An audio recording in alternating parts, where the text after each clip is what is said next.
One thing that a lot of people don't understand that's becoming more popular now, invest that money into real estate instead of stock market. One of the reasons that people don't know this already is because it's not taught in any kind of school, right? You have to go to like a very specialized program in college to learn this stuff. It's not in our normal education system. If I was a conspiracy theorist, I'd say that that's on purpose.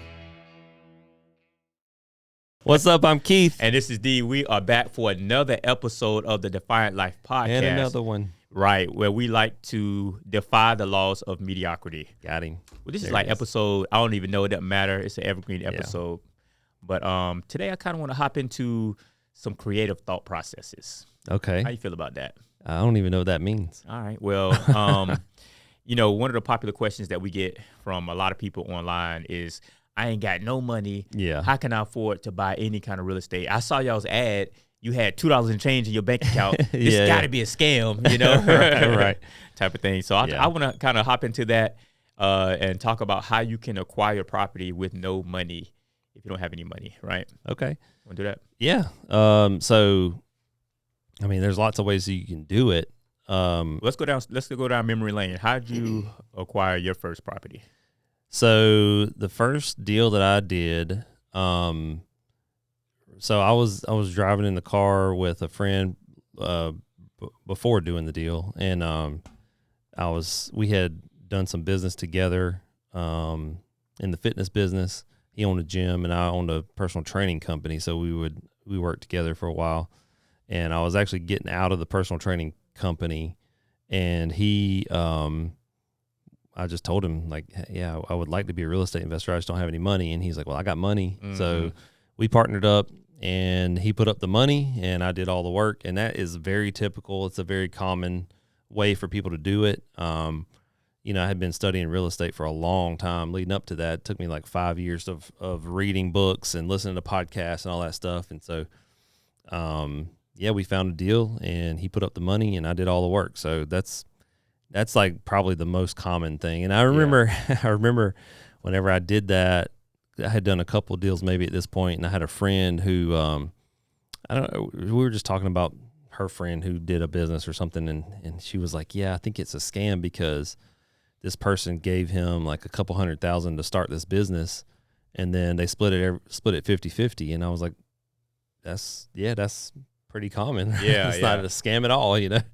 And, kind of explained to her that. So I think a lot of people just don't understand that that's how most deals get done, right? That's how the vast majority of business is done. Somebody puts up the money, and then somebody does all the work. Mm-hmm. And sometimes there's a mix of those two things. Sometimes it's the same person, but a lot of times there are silent investors who come in and they put up the money, and then somebody else comes in and does all the work. And that's how it works. So and that's the thing. That's how it works. That's how the world works. Yeah. For the most part, you have what we call limited partners, and then you have general partners. Most of these deals are not done by one entity. Right. You know, Elon Musk doesn't do everything in his business, you know. Right. I was about to say Gary Payton. Bill Gates. I don't know where I got Gary Payton from. Bill Gates does not do he's not going to be picking up the phones when you call Microsoft, right? You know, and putting up all the money and stuff like that. When Bill Gates started his company, I'm sure he had investors that helped put seed money up so he can put infrastructures together and get things going so that he can actually do the work and bring the brilliance to the market so everything can be working. It was a combination, right? Type of thing. Yeah. So just understanding and knowing that that's how things work. And first of all, that's a place to start. Yeah.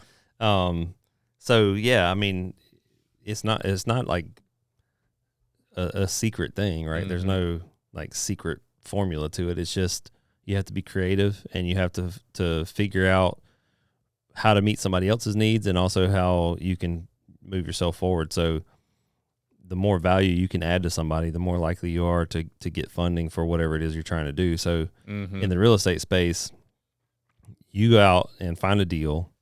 A lot of people ask this too, like, should you have the money first or the deal first? And I think that you can do it either way. But I will say, at least in today's world, if you have a great deal, you're probably not going to have any problem getting it funded. Absolutely true. So yeah, I think that, if you go out and start talking to people, start talking to sellers or people who own property. If you're looking for like multifamily property, one of the first things we tell our students to do, give them sort of a blueprint of how to find these people and go out and start making connections right away. Start talking to these people. If you find a deal, then you can also be talking to investors, talking to family, friends, all these people who might give you some money, and making connections with new people who might eventually invest with you. Mm-hmm. But at the end of the day, if you come in with a deal that's going to make them a ton of money, they're going to be happy to come and partner. You know, that's one thing I always say when I talk to people on the phone, constantly talking to students, potential students, people on Facebook, whatever the case may be, out in public. You know, I meet people all the time.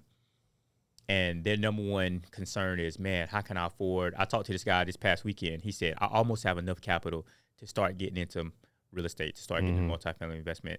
And I said, so is that your chief concern? He said, yeah. I said, well, there's good news. And I tell everybody this. I'm sure some people listening right now have heard me say this on the phone. Yeah. And I tell them, like, if your chief concern is funding the deal, then you don't have any concerns. Right. You know, the easy thing to do if you have a good deal is to find the money, find someone to invest in the asset, in the property, in the whatever the vehicle is. The tough thing to do is to find a good deal, you know, and that's the thing that people don't even think about is how much work it takes to go into finding a deal. Yeah, that takes a lot of work. And here's the thing: a lot of people who have money make their money in some other way. So I was reading about some doctors this weekend. I had this happen to me when I first started. Actually, we bought one property. I just went on like Bigger Pockets and I had made some comments about a couple of people had asked questions and I was answering some questions. And I got a message from this lady in Florida, and she messaged me. She's like, hey, I want to have a phone call with you. I want to talk about what you're doing. So I called her. We talked for like 30 minutes, and she was like, hey, I'm a doctor. I want to get into real estate, but I don't have time to go out and research and learn this stuff. And also I don't have time to find these deals and manage this stuff and all this stuff. I just want to give you some money and you can go out and invest it for me. That was the first time I had ever talked to an investor outside of the first guy who invested with me. That was the first time I had found somebody I didn't know already who was like, hey, I want to give you some money. But the thing is, if you know what you're doing and you have good deals, people want to place their money somewhere. So like we talked about in the last episode, we talked about what happens with people in their 401ks or their retirement accounts that are stock-based, right? That what happens during a crash and that kind of thing. And I think a lot of people, they've been sold this idea that you have to put your money into some kind of fund that invests in stocks, and that's your retirement account, right? And a lot of that comes from like, there's been a lot of laws passed that are supposedly beneficial for people to put their money into that, like tax benefits, different things like that. But there's a lot of people who would prefer to go into a safer investment that traditionally gets about twice the return, and they just don't know how to actually do it because they don't know the process, because there is a process to it. Just like there's a process to the people who manage the money in the 401ks and these IRAs and retirement accounts.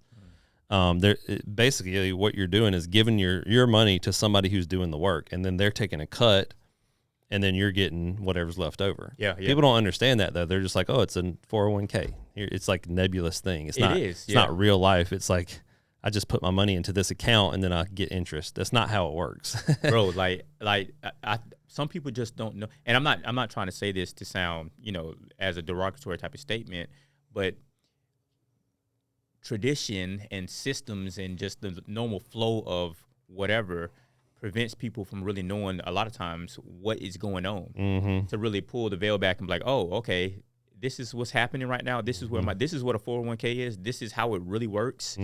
Okay. So I have options here. I promise you, a lot of people don't know, especially if they're working in corporate America and don't really look into this stuff. They just get like a briefing on, okay, this is where this money is going. If you want to have retirement by the time you get this age and have this, and that's it. They don't really know that they have options. This is like the whole, one of the whole reasons for the Defiant Life podcast and everything we stand for is because most people just are kind of like in the school of fish and kind of go with the flow. That's right. And never ask why, and never understand how the sausage is made. Right. Exactly. So let's challenge the status quo is what we're trying to say. Because I didn't know just like, I talk to investors all the time, but I didn't realize that there were people sitting around just looking for places to invest their money. I was like, that's a real thing, Yeah, but you think about like, I know you've sold some deals to people who like cash out their 401k from like Walmart or whatever. So like people who work in these jobs for corporate, big corporations, it's like their money goes into a retirement account and it just comes out of their check and they never think about it. Exactly. It just comes out and goes into that thing. And that thing is like, it doesn't even exist for people. But really what that is you're sending it to a money manager who then invests it into some kind of fund. Mm-hmm. And then that manager takes part of the money, and then you get part of the money back later, right? So it's the same thing in real estate. It's just that real estate is much safer traditionally and gives you way better returns. So a lot of people who make money, like good money, people who have high paying jobs, they want to put their money into something like that. Yeah. And they don't want to learn the business. Yeah. They don't want to learn the processes. They don't want to go out and do that work because they have their thing. They just want to give somebody the money. Yep. And get a better return than what they would do if they just put it into one of those funds. And there's some caps on different things. So like certain IRAs, you can only put a certain amount of money in, and to be able to get these benefits. So anyway, there's a lot more people than you think out there who have money who would be willing to invest for a much better return than they're going to get in these traditional accounts. That's it, man. Once you know better, you do better. And more and more people are realizing that they do have options. There are better resources, there are better vehicles that they can invest their money in. And real estate, to me, being the chief investment, is just the least volatile out of all of them, the most stable and everything, the most predictable for the most part as well. So yeah, and one thing that a lot of people don't understand that's becoming more popular now is the idea of a self-directed IRA. Yeah. So a lot of these people who have these traditional accounts can go in now and say, hey, you know what? Real estate's doing a lot better. I want to change this over to self-directed, and then I can invest that money, still get all the same benefits, but invest that money into real estate instead of, the traditional stock market stuff. Yeah. The more you know. Yeah. It's it's one of those things that I think the reason that, I think there's lots of reasons, but one of the reasons that people don't know this already is because it's not taught in any kind of school, right? Yeah. I mean, you have to go to like a very specialized program in college or some other way to learn this stuff. It's not in our normal education system. So if I was a conspiracy theorist, I'd say that that's on purpose. But I don't know if that's true. But don't at us. There are people who think that. Yeah. But also, like, even when you get out and you get a job, people say, well, save this money. It's always save for retirement, right? It's never invest for retirement. Save this money, and you save it by taking it out of your paycheck before you even get your paycheck and putting it into these traditional retirement accounts that were created so that these money managers could make money. To make money. Yeah. Residually. Exactly. In perpetuity. In perpetuity. You know what I'm saying? And you end up in purgatory. Is what it is. Exactly. And I think that's the first thing, even with our real estate program that we offer, and a lot of other, programs that are similar to it, the reason why they start with a mindset thing is because the philosophy of our American minds has been trained to think and move and operate a certain way. And I think Robert Kiyosaki, the author of Rich Dad Poor Dad, did a lot of us a favor by showing us some of the game and saying saving is for losers. You know what I'm saying? Yeah. And that whole philosophy, when I first came across his information, I was like, oh my gosh, this is blowing my mind. Yeah. Like, this dude, he was talking about debt being good, and he's trying to get into as much debt as possible and all. But the thing is, before you can really get in there and start making some real traction with real estate and really being successful and understanding the real game, your mindset, you have to have a change of your philosophy, because you can't keep your same. There's like, I'm a spiritual man, so there's a scripture that says you can't put new wine in old wine skins, right? For my sanctified folks out there. But there has to be a changing, a washing, a renewing of the mind, so that you can understand and think like successful investors think, and move like successful. Because one of the questions that I ask people when they want to get into real estate is, do you know personally any successful investors in your family, and if they say no, I'm like, well, you don't have it. You probably came from a long line of people that think the same way. They've probably been giving you advice to be successful, but they're not as successful as they want to be. And it's because they have been taught the same things for generations, get a job, save, all this stuff like that. And you have to break out of that and have a philosophy change and do something different so you can receive a different result, So it does start with the mind. Yeah, I think so too. And you're right about it being sort of a family thing and like a traditional, it's funny because it reminds me of when I was in the fitness world and people would say stuff like diabetes runs in my family and diabetes and obesity. I'm like, no, ice cream runs in your family. So it's the habits that you learn from your family. It's not the genetics most of the time. It's the same thing in this, right? Those habits came from your family. That's good. And that's the only thing that's running in your family. Yeah, exactly.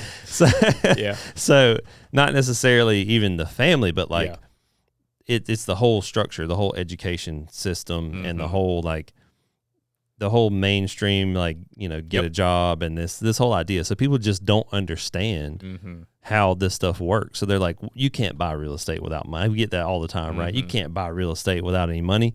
Like you can't get into this business unless you're already a millionaire. I've had a lot of people tell me that. There's no way that you've done this because you have to be a millionaire first. So you have to have had like a rich family or, like Trump, a small $1 million loan. Small $1 million loan, yep.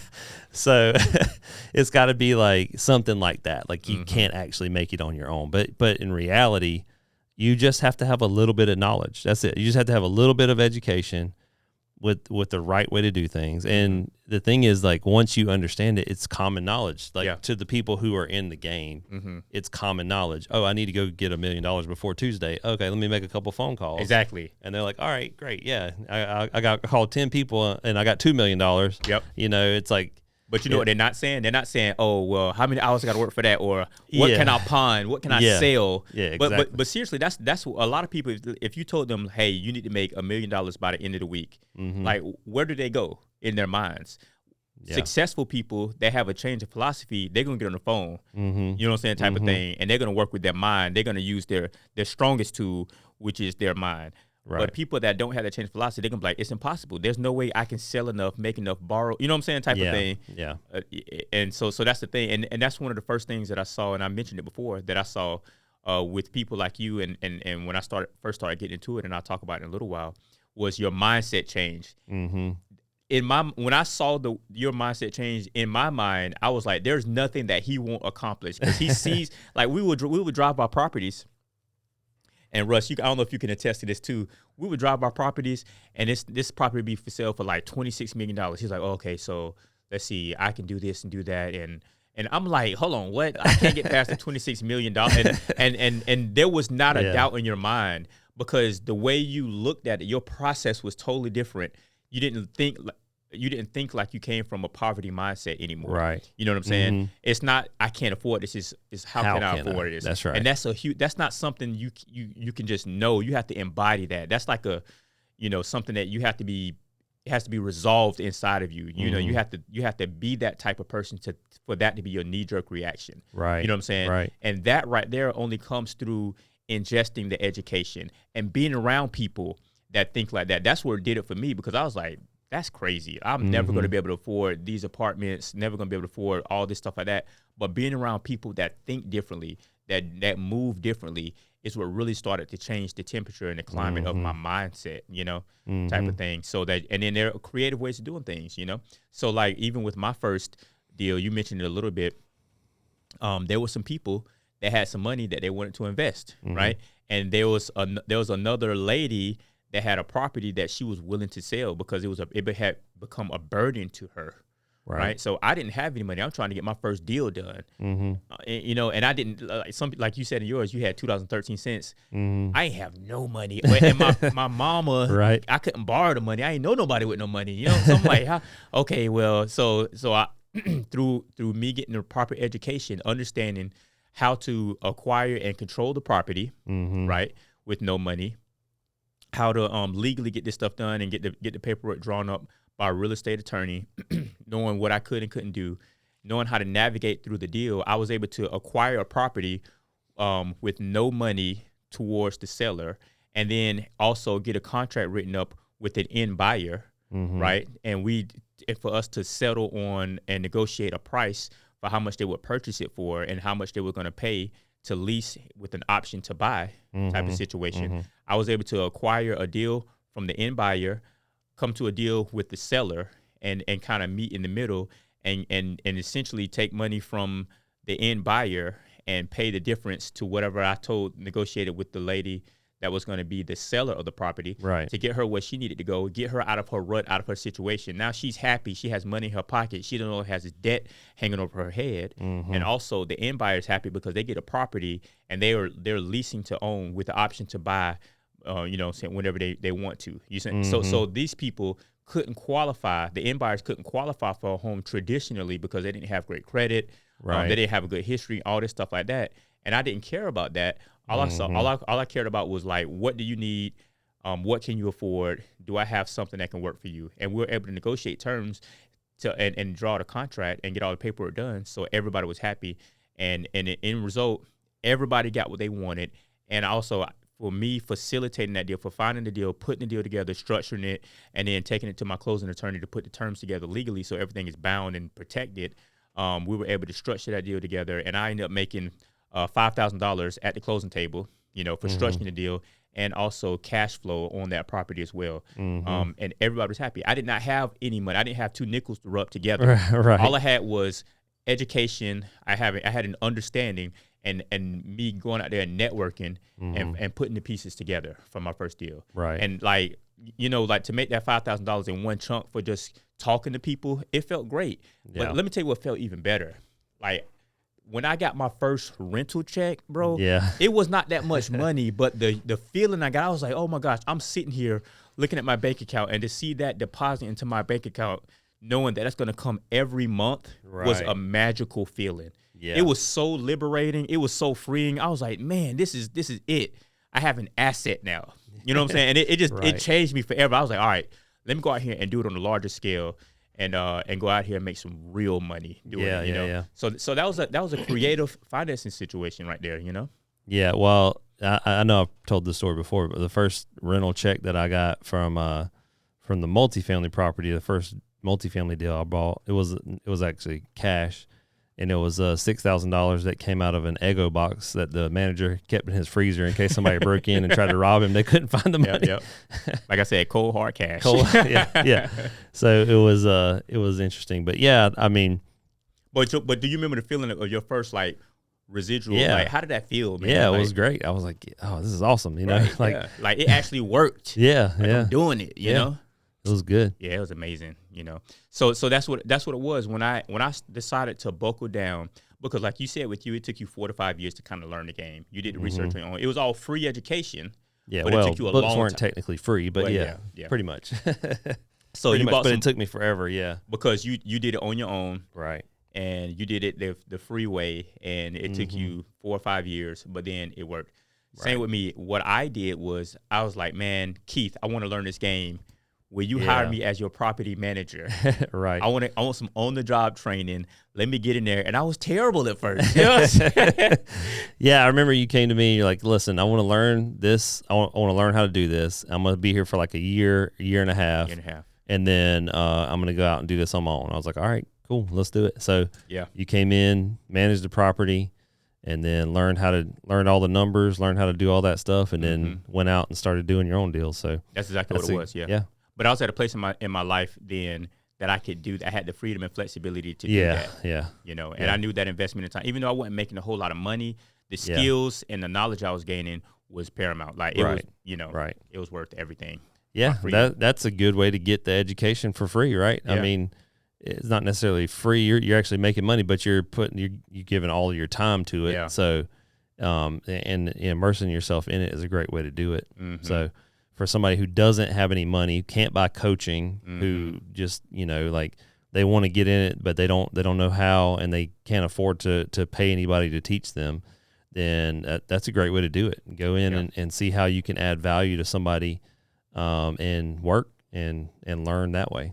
So yeah. And before I was doing it that way, when I was learning a different form of real estate, I would just take my lunch breaks and try to just anytime, mornings, lunch breaks, evenings, because I knew that grinding and putting in that work was a great investment of my time. Yeah. Right. That was a big thing for me when I was painting houses. I would just have my earphones in, just listening to podcasts, Bigger Pockets podcast, whoever I could find that was talking about real estate. Absolutely. Defiant Life podcast. Defiant Life podcast is a great one. Yeah. We can listen to that one. So what was your most creative real estate deal? Probably the most recent one was actually probably my most creative one. Yeah. We so with this deal, I had been following up these people for years, like I don't know, at least 2 or 3 years. The first time I ever saw this property, I already owned about 75 units or so at that point. And I saw the property went up. It was actually a local agent who listed it. This is one thing that you can look for, actually.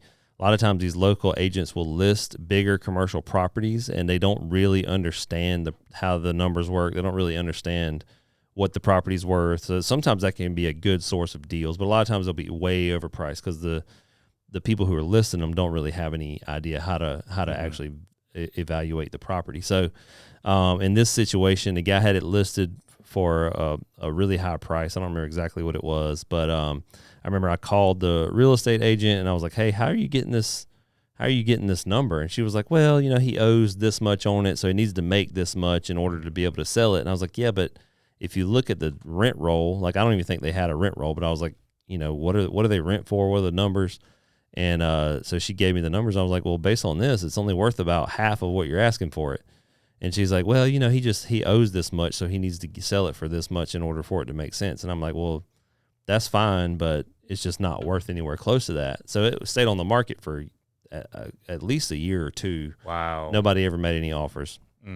I did make them an offer. It was just half of what they were wanting. Okay. Right? Somewhere around half. I don't remember exactly what the numbers were, but it was somewhere around half of what they were asking for. And I told the lady, I was like, "Listen, if you can sell this property for that price, then I got some you can sell too."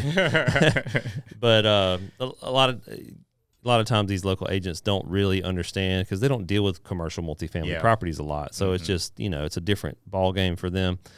They don't go outside of the local market. So they're just advertising locally.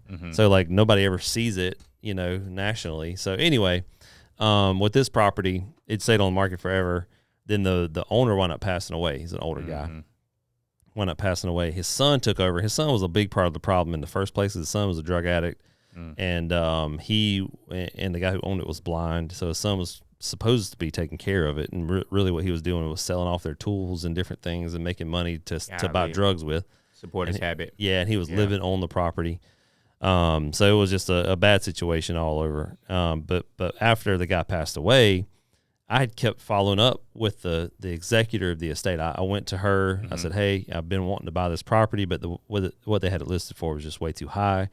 Would they be interested in selling?" And she said, "No, the son doesn't want to sell, but I wish that he would because he can't run it. It's getting worse and it's not going well."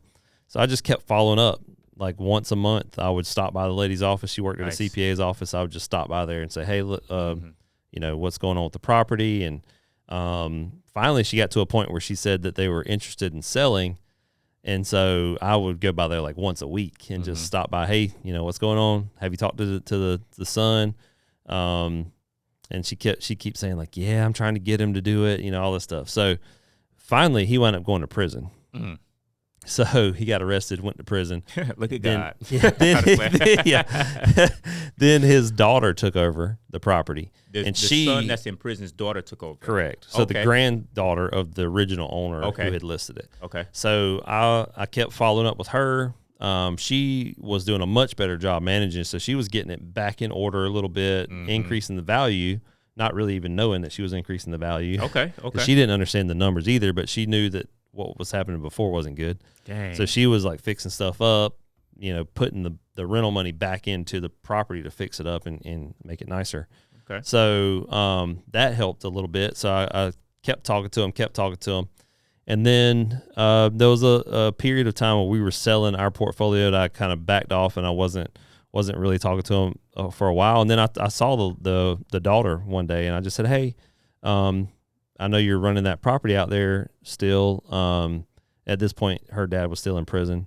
And I was like, are you interested in selling it yet? And she said, no, I'm not really interested. Well, the next day I got a call from the executor, and she's like, I talked to her, and she said that she might be interested. So let's talk about it. Let's get some numbers together. Okay. So I went and looked at everything, wound up giving them an offer, and it was like the offer was $1 million cash, or we could do some seller financing, and I could pay more. Right. If they would give me good financing, I could go up to like 1.5. Let me ask you this: what was the original offer? The one where you said it's not worth this? I don't remember, but it was in the mid. It was around 1.5, somewhere in that. Okay. But this was years prior when That's the property was in much worse condition. Got it. Okay. Lots of stuff. The rents there were really low, and it was not a. There was a lot of vacancy, a lot of people not paying, a lot of drug stuff going on in the park. It would have been a huge project at that point. Undertaking, yeah. But now it was in a lot better condition. Rents were a little bit higher. They still weren't nearly market rents, but they were a little higher. It sounds like a great situation. So it was a lot better. Yeah. So I was like, okay, let's figure out something. They said, we will sell or finance it for you, but we have a loan in place. So I don't know that we can. And I was like, well, let's talk about a subject to deal. So their loan didn't have that high of a balance, and she needed to make some money. So what we came up with was $1.5 million purchase price. Okay. And she actually had a contract where she couldn't sell it for less than 1.3. They had to. So whenever she decided, I'm not gonna say his name. The guy was in prison. And but he was still refusing to sell at that point, unless the executor got five offers. Okay. So she had to take it to 5 different people. Wow. And let them make offers. So basically there had to be a bidding process. Yeah. So I was like, listen, I can pay more, but you got to finance. So nobody else came up with this idea of a seller finance or subject to. Nobody else had any kind of creative offer. Really? It was just, wow, I can pay you this amount. And that was it. So I said, look, I can give you more money than them, but you have to give me some good terms. We have to seller finance this in a way that makes sense. So and their concern was, well, we already have a loan. And I said, well, there's a process called subject to. We can keep that loan in place. We can do new terms with you, and you can just we can take part of the payment that I'm going to pay to you guys, and that can go to the bank that has the loan in place, and then, the rest of it can go to you guys. So she was like, okay, well, that makes sense. There just needs to be a down payment. So we came up with 20% down. 20% of the 1 point. Yeah, so that's $300,000 down, and then the payment was going to be a 5.5% interest rate, I believe, over a 20-year term, maybe. I don't remember exactly, but it was somewhere in that range.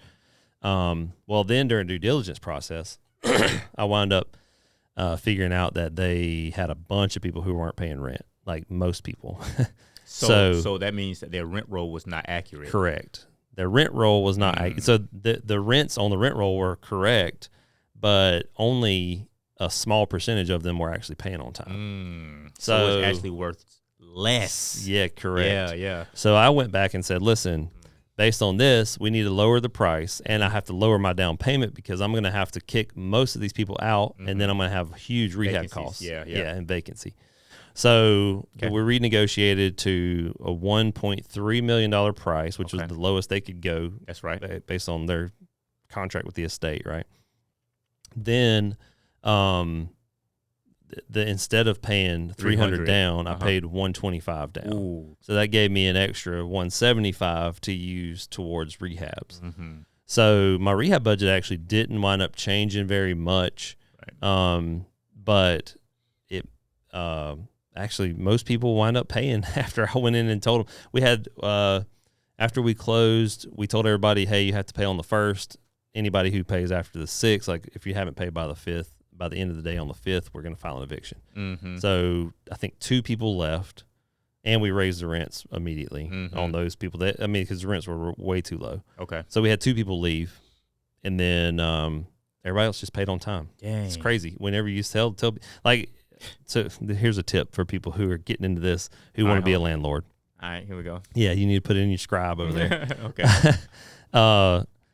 Just be super strict on your dates when people pay, and people will all of a sudden figure out how to pay on the first. That is so true. It's just like if you just stop working with people, they just stop being late. It's crazy, but it's true. Like we just tell people, like it's pretty easy for me to separate charity from business, right? Mm-hmm. So like I can tell people like, hey, listen, I'm gonna have to evict you, and here's a homeless shelter that I'm working with to help you out, but you can't stay here for free. It's just you just can't. Like we can donate money to this other thing, this charity, and you can go stay there, but you can't stay in this property for free.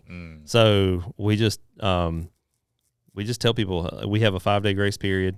On the 6th, we file evictions, and in Georgia, it's super easy to get people out. So like within a week to 2 weeks, usually we've got the property vacant and rehab. We're starting rehabs. So you took the control back is what it is. Yeah. So anyway, the final deal that we came up with was $1.3 million total purchase price, $125,000 down.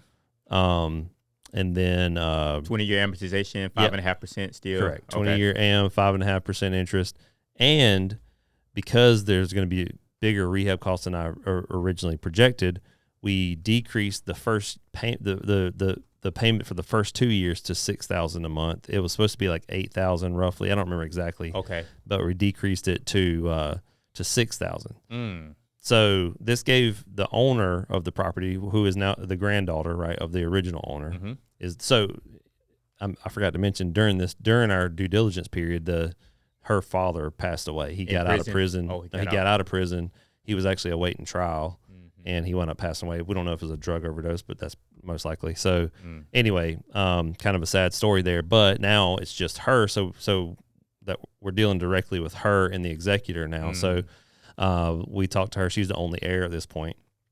So we talked to her, and she's like, hey, she was living in the property. She's like, I just want to go buy a house. I want to have enough money to buy a mobile home. My sister's got some land. I'm going to put it out there. Okay. And I was like, okay, well, we can give you $125 down. That'll give you enough to pay off some back taxes. They had some back taxes as well.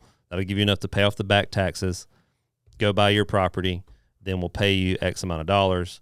And we knew their payment to the bank was like $4,500. So she's making about $35. So she's making, for the first couple of years, she's making about $1,500 a month off the property plus the down payment that she got. Right. So she was able to go buy a house. It was supposed to take a while, but actually I think it only took her like a month or so to get out. So she wound up moving out, and we re-rented her house that she was living in. And she has a full-time job also, right? Yeah, she does. She was actually in school and also working. Dang, that's awesome, man. Look, so she got $125,000 down. She got her mobile home on some land, so now she's a homeowner and all that stuff. And she's making a little bit of change every month. You know, that sounds like a great situation. Yeah, it's a good situation for her, and it's a good situation for us, because now I only had to put down less than 10%. Yeah. Instead of 20%. And if I had gone to the bank, it would have been 25% at least. Plus, the interest rates right now are crazy. So, like, I'm probably paying way more in interest. In fact, I know with the local bank on this kind of deal, they typically are going to charge prime plus a point. So, at the time we closed, prime was like 8.25. So, you're looking at probably 9.25 in interest instead of 5.5. So, we got a much better deal on our debt, which is a huge percentage of your expenses on these deals. So like that was a big thing. So we got a much better deal just by being creative. And instead of going to the bank and purchasing the property, even if we would have paid less, we still would have been paying more monthly because our interest rates almost double. Yeah. So see, look at that. And that was the difference between you getting that deal and other people, because you knew, you were savvy enough to be creative and knew your options. Like, you knew the laws, you knew it was legal, because people try to do this stuff illegally also. I've seen it, and it's, for sure. It's ugly. But you were savvy enough, had enough, and that came from that 4 to 5 years of you educating yourself. That, and also at this point, I've been doing it for a long time. So the experience also. Yeah. That's awesome, man. And that's what I'm saying, man. Once you know better, you do better. And you got a situation where everybody's happy. And right now, it's looking like it's trending in the right direction. You know. Yeah. So we bought that property. Let's see. We closed in March or April. I can't remember now. So it's been about 3.5 months, three or 4 months. I don't remember, but somewhere in that range. We have rehabbed about So there was like 8 or 9 vacancies when we took over. We've rehabbed about 7. We've had a few other people move out, so we've turned those units over as well. So we had those 2 move out. We had the owner, she moved out. Right. So we've turned those properties over. So one thing is, in this property, we had an average rental rate of like $750, and in this market for those units, average is probably around $1,200 to $1,300. So we planned on. There's a mix of 3 and 4 bedrooms in this deal. They actually told me there's only 2 4-bedroom units, but there's actually like 7 4-bedrooms. They just didn't know, which is kind of crazy. But that is crazy. But that happens. So whenever we walk the property, we realize there's a lot more 4-bedrooms than we thought. So now our average rent is higher than we thought it was going to be. Oh my God. We also we planned for $1,400 as an average rent for the 4 beds. Yeah. The last one that we just rehabbed, we rented for $1,600. Are you serious? Yeah. So we're getting way more than we thought we would. We're making them nice, a lot nicer than they were. We're putting in higher end stuff, but not super expensive finishes, but just nicer than what they had. Bro, it sounded like you acquired like a C- class property, right? Yeah. But it'll be B class. I was about to say, so it's that's definitely gonna be a B. Yeah. One of the things that we talk about in our program too. So like we're trying to reposition this asset as not a C class asset anymore, but a B class asset now. It's in a nicer area, a pretty good spot. So this property, actually, I'm not going to say the guy's name, but the guy who owned it, I'll say his name. It doesn't matter. I'm not going to say his last name. Savage. Okay. So the guy's name was Timmy. Okay. So the office of this property is like a pump house, and there's like a warehouse kind of deal. So they would put like materials, and they had a lawnmower in there and stuff like that. And then they had like a little office. Well, he was actually living in the office. Oh, wow. And so he had a little bed in there, couch or whatever. And whenever we started looking into buying this deal, he actually had a Google My Business account for the office that was entitled Timmy's Home Remedies. Okay. Because he sold drugs out of his he was house. legitimate. He was a legitimate. had himself a Google My Business account. So come on, bro, you gotta stay off the grid. What you mean? So we called Google. I think we sent an email. However, you get in touch with Google to file a report that this is not a legitimate business. Yeah, and we did that, and it took them like 2 days, and they had it down. So, but anyway, the point of that is we're repositioning this property from what was a C minus asset to which had great bones, because the properties are nice. Like this is a mobile home park. And we rent the houses, so like these things are big, newer, nicer double wides. A little bit of land. Yeah, like half-acre lots, but they just weren't taken care of that well. Yeah. Now the daughter, she actually did come in and do some work. She put some new decks, new roof, couple things. So she made them nicer for sure. Okay. So they're maybe like C class whenever we close, but they're going to be B class by the time we're finished. Beautiful. And so now the thing that happens is, a C-class property, the cap rates are a lot higher. You get into a B-class property, cap rates are a little bit lower. So now this is without doing a lot of, without anything changing in the property other than just it's nicer now. Yeah. Not only does our NOI go up, which raises the value of the property, but also our cap rate comes down, which just raises the value more. Yeah. So that forced appreciation that you have by just making it nicer and raising the rents on that bad boy. So now for every dollar that we raise the rents, we get more than we would have if it was still a C-class right? Yeah, That's property. beautiful, So we're repositioning the whole thing. So it's going to be a really good deal by the time it's over, and we're actually doing better than we thought we were going to do. Yeah. So let me ask you this. This is just a technical thing to get into the numbers. How much are you putting into on average, each home to kind of get it back up to par, like you said? So are you looking at 10 or 15 that you're putting back in? Because I was doing the numbers in my mind. You said you had 175 to put into the park. You got about 7 of them that you did so far. So, so you got about 100,000 left, but then you got some capital expenditures that you're doing probably to the community areas type of thing. Yeah. So what we accounted for was actually 20 rehabs at $10,000 a piece. So $200,000 because there's 25 units in this park, and only 4 of those people had paid on time. Okay. Whenever we first took over. So we decided, okay, if we have to rehab all of them at an average of 10,000, yeah, and not all of them needed, some of them we were, they they don't need any work. They just need a little bit here and there, a little paint, like nothing. And then we had one that was like a $30,000 rehab, right? So like the average is 10, but we there's a lot of different factors that play into that. So we haven't done 20 yet, but we have turned a few over. We've actually turned 1 or 2 over without a whole lot of work at all. Nice. Because they were in pretty good shape. Tenants moved out, and we did that. So, but we have had a couple that were big, full rehabs, new cabinets, new everything. Yeah. So, but those are renting for a lot more too. So, dang, it's working out that way. So yeah, we got maybe. We got one that's in progress right now. It's got we're probably 50% done on that one. And then we have 2 left after that. We actually have a contractor who's already started on one of those. So we have one left that needs a full, we hadn't started on yet. 2 that are in progress right now.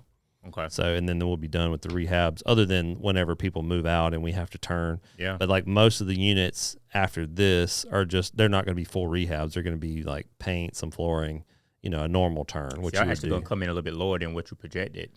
Yeah. We probably will come in a little lower. We went over budget on our first one, but we've made up for it. So we'll be kind of right on track or a little bit under. Yeah. I just love the numbers side of it. I love looking at the numbers because the numbers tell the story. It makes everything predictable and controllable, when it comes to that stuff. So, I know. Yeah, you have a lot of options in mobile homes too that you can do. So like with this one, we had one that wasn't going to be a good rental. And, most people in mobile home parks, they sell the houses and just rent the lots. Well, in our area, that's actually not common because lot rents are super, super cheap. But in this case, the lots are really big. And so, it still didn't make sense for us to sell the homes and just do the lot rents because we can rent them for $1,500-$1,600 a piece, or we can do lot rents in that area that are like $200 to $300. They're very low, yeah. But we did rent one of these lots for $400, and we sold the house because the house wasn't going to be a good rental. I actually just listed it and said, hey, you can either move it or keep it here. If you keep it here, it's $400 a month. I don't care if somebody didn't want that because I really just want that lot open to put in another house there anyway. But in this situation, the person rented it. I mean, they bought the house, and then they paid for a year's worth of lot rent up front. Oh, nice. So, it worked out. We got that money, and then we just used that. We're going to use that to finish some rehabs. Yeah. So yeah, that should get you 4 more rehabs. Yeah. Turn over 4 more. Yeah. Yeah, exactly. Right. If we need to, we may not. We spent a good bit of money fixing the roads and stuff like that. Okay. So we had some other capital expenditures. Yeah. CapEx that we had to do. So I love it. I'm sorry, man. I know some people don't care about the numbers and getting in the weeds of things, but I love the aspect. So I actually, with that deal, I put my own money down. Okay. But let's just say that I didn't have that money. I could have easily gone to some investors and said, "Hey, I need $300,000 for this. I need to, let's say $350,000 for the down payment, the rehabs." So then let's say I went and raised that money, and then I gave them a percentage of the deal. Often in this kind of thing, you have a preferred return as well. But like in the first couple of deals that I did, basically it was just like, I'm going to pay you X amount of dollars a month for the money that you gave me, and then we're going to split everything 50-50 on top of that.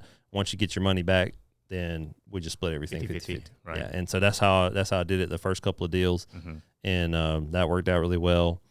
So the one of them I really like too, and we don't have to talk about it now, but the one where you guys didn't have to put any money down on a loan that you received, it was collateral. And I think a lot of people have assets, they have land or houses or something that they can put up as collateral and not have to put any money down on deals as well. I love those structures, Yeah, we had one deal where we own one property at that point. It was 30 units. Technically 2 properties, one smaller and one larger one. But that was all one deal we bought from one seller. And so we went to the next one, and we actually went to the bank. So again, this was somebody else, not me. I didn't use my own credit for this or my own money. He put up the money, he put up his credit, got the loan for the first deal. The second deal, he went to the bank and said, "Hey, I own this other piece of property free and clear." And so the bank said, "Okay, we'll tie that property up for a year." All they did was just put a lien on that property for 1 year. And then after the year, because we made all of our payments on time, then they just dropped the lien off that property. So now we put no money down on this deal at all. They did 100% financing, and he's also got, after a year, he's got his property back free and clear, no lien. Beautiful. So yeah, that was it. That's awesome. Simple. Oh, I love it. That's like some non-recourse type of stuff where they look at your net worth, making sure that you have something of value or equal or greater value. So if you do default, then, so Yep. we can talk about that stuff another time too. But yeah. Yeah. There's lots of ways to get creative with this stuff, though. It doesn't have to just be like, people just don't understand that. So they think, well, I have to have $1 million if I'm going to buy $1 million property. Well, not really. You don't even have to have a single dollar. Yeah.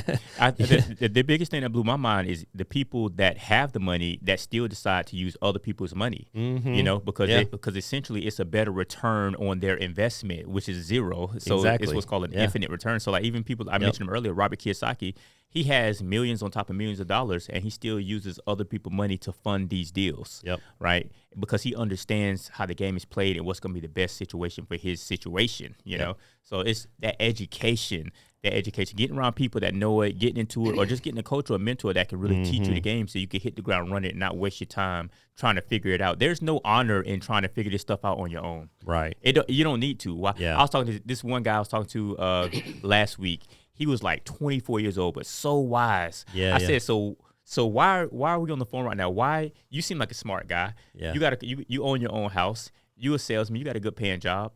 Why don't you just go out for free and learn how to play the game yourself? He said, why would I waste my time doing that when I can just pay somebody and learn it and not have to make the same mistakes that y'all made? I was like, bro, need a job. Right, you know what I'm saying? Like, that's it. Like that was wise. And that was something I had to learn. There's no honor in I'm not trying to reinvent the wheel. Yeah. You know what I'm saying? Just read a book. Like I would try to figure out how to build this table all on my own, or I could just watch a YouTube video. Watch a YouTube video.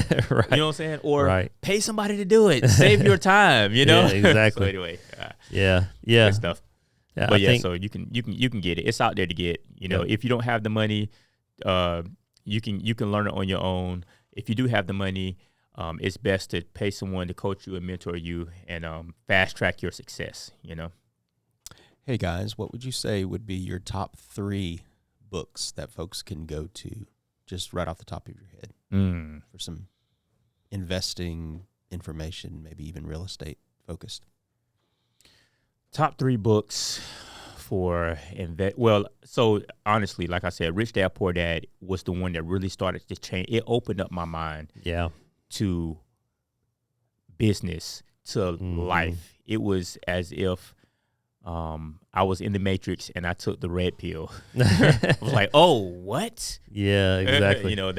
That one is a good one. And the other one for me is the ABCs of Real Estate Investing, which is also in that series, in the Rich Dad series. It's done by Ken McElroy, I think. But that one, I remember I came out of reading Dave Ramsey and stuff and thinking about buying stuff with cash and all this stuff. Nothing wrong with that, but if you want to build a big portfolio, then that's probably maybe not the best way. But anyway, I remember him saying I don't have to bring any money to this. I can go round up investors and they'll put the money down, but I still control a percentage of this asset. So then I can go to the bank and say, hey, I own, let's say 30% of this $1 million property. That's $300,000 in value. And the bank will lend me money against that. And now I can live off of that money and it's tax free. And I was like, what? This makes no sense. I don't understand. Isn't this dangerous though? Because Dave Ramsey says it's dangerous to have debt, right? And so I didn't understand the difference between good debt and bad debt. I didn't understand that you can go to the bank and get these loans against the property, and then the tenants pay the loans, and then you have the money that's tax free. So we've done that in our own business now, where we go to the bank and pull out money, and just it's tax free income. So I remember I was actually talking to a lawyer when I went through a divorce a little while back, and she was like, you made how much money and you didn't pay any taxes? and I was like, well, it's a bank loan, so it's not technically income.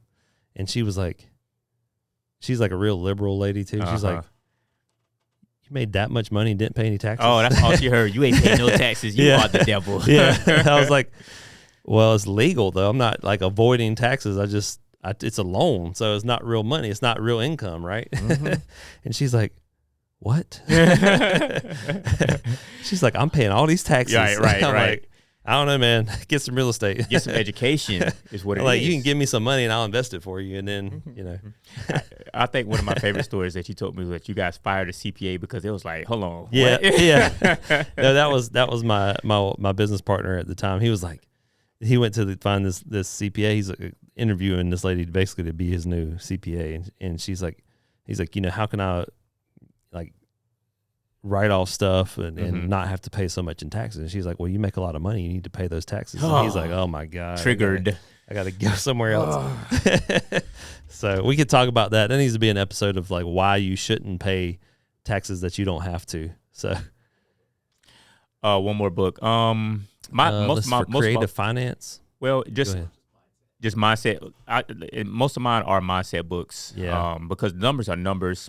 You know, I think you can pick up any book and figure out the numbers aspect. I think you have to be prepared more than anything. Is my aspect to it. You have to, you know, to go into that space. So like Think and Grow Rich is another one. Think and Grow Rich is a good one. Yeah, that I really recommend. Yeah. In my arsenal. Napoleon Hill, great guy. He was kind of ahead of his time, I think. Yeah. Some of his philosophies are still kind of out there to me, you know. Yeah, he's got a couple in there a little weird to me too, but you know, it is what it is. Yeah, that's 3. Yeah, but yeah, one of the things that I'm actually thinking about doing with this property, that's another kind of creative thing, is selling a percentage of this property. So, you know, I've got my own money tied up in this deal. Yeah, and so I can go to the bank maybe and pull some of this cash out. But I'm also thinking, because I've got another development deal I want to work on. That's actually another part of this deal. Anyway, I'm thinking about possibly, I had some investors come recently and say, hey, I got some money I want to invest. Do you have something for me to put it into? And we are looking at deals right now and possibly have some stuff coming through the pipeline soon. We always have deals coming through the pipeline, but sometimes it takes a little while to get some of these. Yeah. Good, really, because we're super conservative with our numbers. So we have to dig really deep to find good deals. But anyway, one of the things I'm thinking about doing is selling part of this deal to somebody else. So bringing in somebody, getting my money back out of the deal and giving up some equity for somebody else to come in and be able to make residual income off of it, put their money in something that's already making money. Yeah.